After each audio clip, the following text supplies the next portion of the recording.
So Mmusi Maimane put a motion in Parliament to raise the pass rate from 30 to 50. And I think that makes sense to a lot of people. At one point, it made sense to me. But I have been a teacher for almost 10 years now, and I have taught from grade 12 to grade R. And that experience that I have in the classroom made me to really change my mind about how I felt about the 30% and 50% pass rate, which can lead me to think that maybe the person who actually reduced it to 30%, we were thinking perhaps on the same level or considering the same things that I'm going to share with you right now.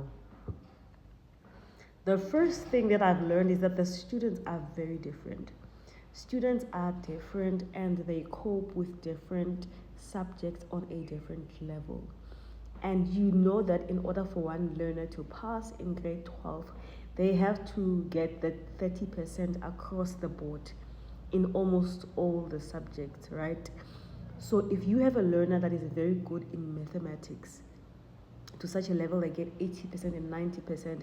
However, when it comes to geography and life sciences and tourism or whatever other subject that they have registered or are doing, you find that they struggle, right? You find the person is good with calculations, but then when it comes to having to memorize everything that geography requires, they struggle.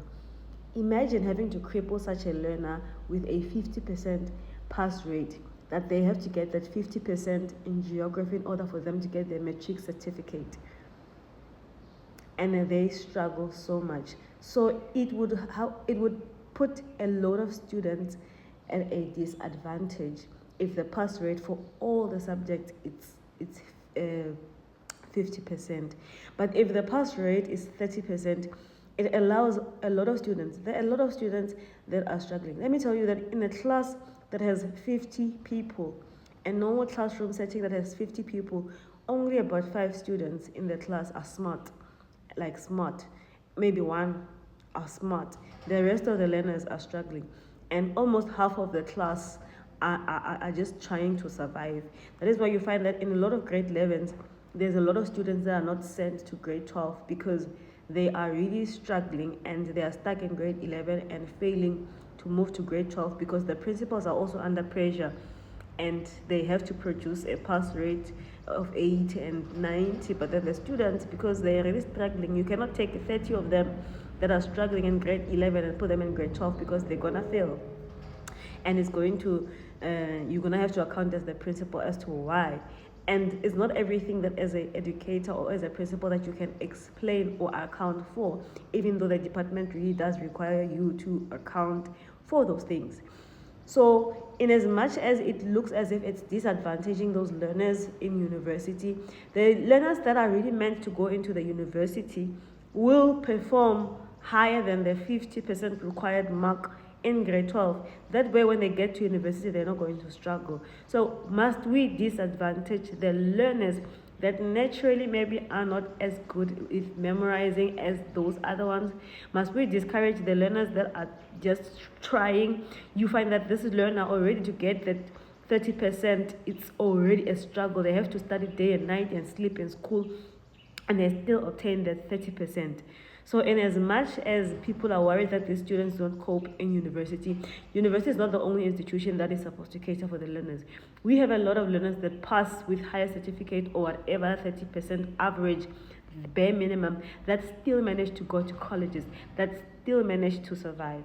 So as I said in the beginning of this video, at one point I thought it was beneficial to move it to 50, which would mean that a lot of learners that are not deserving would not pass grade 12. However, looking at the state of our learners, looking at the state of our students from primary school, you see that these learners are really struggling. They're not coping. Some of them are good in mathematics, some of them are good in languages and all of that. So to say that they need a 50% across the board would really cripple those learners. So that is my 2 cents on this matter. That's my 2 cents, right? So yeah, based on my observation, that is what I can really say about this matter. I think the pass mark should just stay at 30% for the sake of those learners that are really trying it. They just want to get a matric certificate and go and work. So those who want to go to university and become doctors, they are free to perform on 70, 80 and whatnot. It does not limit them.